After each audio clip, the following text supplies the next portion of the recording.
Welcome to All About English. I'm Dennis Wilborn, and this is Read All About It. That's right. In this episode of Read All About It, we are continuing with our exploration of Charles Dickens's beloved novel, A Christmas Carol. And this is episode 17 of 26. We'll be continuing deeper into chapter 3. In our previous episode, you'll remember that the Ghost of Christmas Present has given us a closer look at the Cratchit household and their Christmas dinner. And now we will see what the Cratchit family really thinks of Bob's boss. Now, I know that I teased that last time, but I got a little ahead of myself. But this time I mean it.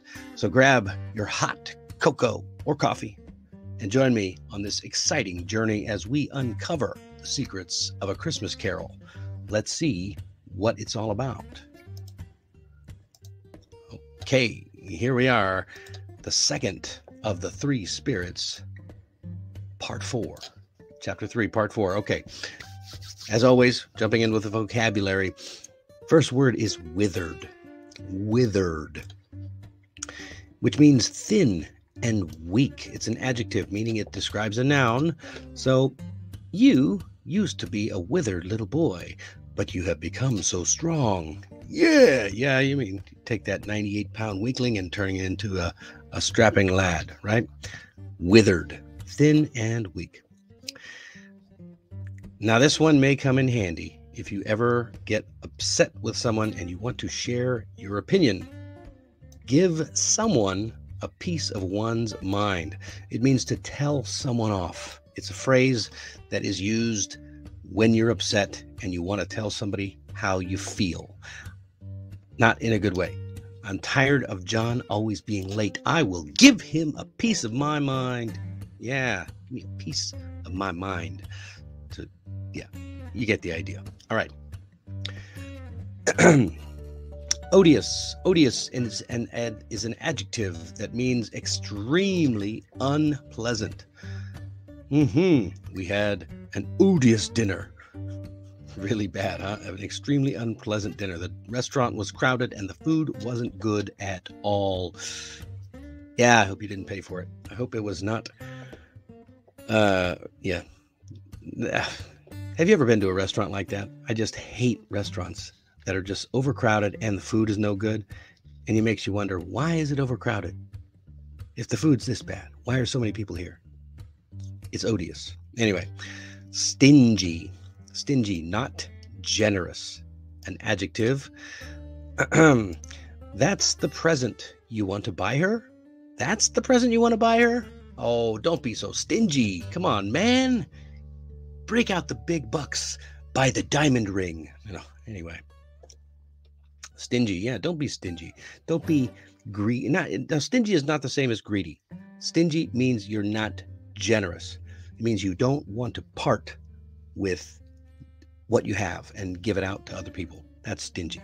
Greedy just means you want everything else. So don't mix those two up. Scanty.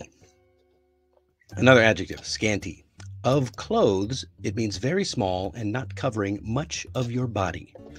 The manager gave her a piece of his mind because she wore a scanty dress to work. Oh, what? That's never a good idea. Ladies, if you're going to work, don't wear a scanty dress, because otherwise the manager might give you a piece of his mind, and we can't have that. All right, let's jump right in.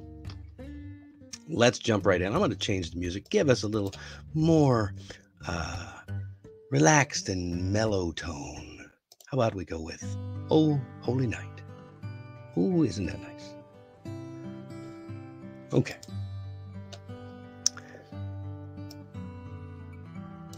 Here we are, chapter 3, part 4. Then Bob proposed.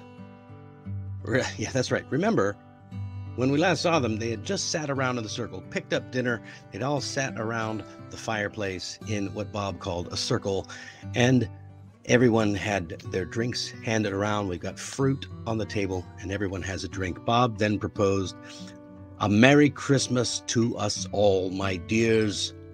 God bless us," which all the family re-echoed. God bless us, everyone, said Tiny Tim, the last of all. He sat very close to his father's side upon his little stool. Bob held his withered little hand in his, as if he loved the child and wished to keep him by his side, and dreaded that he might be taken from him. Scrooge raised his head speedily on hearing his own name. "Mr. Scrooge," said Bob. "I'll give you Mr. Scrooge, the founder of the feast." "Founder of the feast, indeed!" cried Mrs. Cratchit. "I wish I had him here. I'd give him a piece of my mind to feast upon, and I hope he'd have a good appetite for it." "My dear," said Bob, "the children, Christmas Day." "It should be Christmas Day, I am sure," she said, "on which one drinks to the health of such an odious, stingy, hard, unfeeling man as Mr. Scrooge. You know he is, Robert. Nobody knows it better than you do. Poor fellow." "My dear," was Bob's mild answer, "Christmas Day." "I'll drink his health for your sake and for the day's," said Mrs. Cratchit. "Not for his." The children drank the toast after her. Scrooge was disliked by the family. The mention of his name cast a dark shadow on the party, which was not dispelled for full 5 minutes. After it had passed away, they were 10 times merrier than before, from the mere relief of Scrooge being done with. There was nothing of high mark in this. They were not a handsome family. They were not well dressed. Their shoes were far from being waterproof. Their clothes were scanty. But they were happy, grateful, pleased with one another, and content. And when they faded and looked happier yet in the bright sparklings of the spirit's torch at parting, Scrooge had his eye upon them, and especially on Tiny Tim, until the last. It was a great surprise to Scrooge, as the scene vanished, to hear a hearty laugh. It was a much greater surprise to Scrooge to recognize it as his own nephew's, and to find himself in a bright, dry, gleaming room, with the spirit standing smiling by his side and looking at the same nephew. Okay. Wow. That was a little bit passionate on the part of Mrs. Cratchit. I don't know if you'll agree, but I think it was rather passionate on her part. She is clearly not happy with whom? Well, Scrooge, of course. And she didn't mince any words at all. She wished she could give him a piece of her mind. And since he wasn't there, she gave everyone in the family a piece of her mind. But how did Bob respond to his wife's anger? Right. He was calm. He was calm and mellow and admirable. I'll say that. I wish that I always responded in such a calm way to such outbursts as that. What were the family's sentiments towards Scrooge? Well, I think we'll know. Yeah, I'm not even going to say it. You leave a comment. Let me know. What do you think were the family's sentiments towards Scrooge? I don't think it was good. All right, what can be said about the Cratchit family's wealth? Oh, they are just loaded, right? They're loaded for bear. They've got so much money. No, of course not. I mean, it even says quite clearly they were not a handsome family. There was nothing of high mark in this. High mark. High mark means high quality, right? The highest marks, like you would get in school. There was nothing of high mark about it. They were not a handsome family. They were not well dressed. Their shoes were far from being waterproof. They had scanty clothes. Why did they have scanty clothes? They had no money. No money at all. They were so poor. And yet what? They were happy and grateful.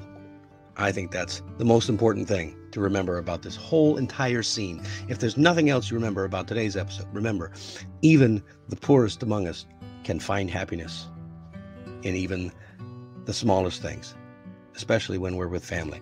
So who did Scrooge see after the Cratchit family scene ended?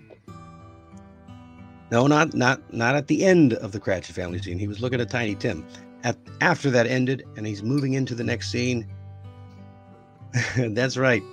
His ever so cheerful nephew laughing at a party. All right. You can do the language practice on your own and the true or false. Feel free to send me a message if you have any questions. And finally, leave a comment with an answer to this question. What do you think about Bob's attitude towards Christmas? What do you think about Bob's attitude towards Christmas? He shows it very well in the last 2 episodes that we've done. You can really get a glimpse of Bob and his attitude toward Christmas. So let me know. I'm very curious to know what you think. And that is all the time we have for this morning. Be sure to come back later this evening for the next episode. We're going to find out just what Scrooge's nephew is laughing about and the Ghost of Christmas Present feels is funny enough to smile about. We'll see you next time. Thanks for joining me on this reading of A Christmas Carol by Charles Dickens. And if you want to continue the story, just click on the box right over there. I am always grateful for your support, so please remember to like and subscribe for more from All About English. Merry Christmas.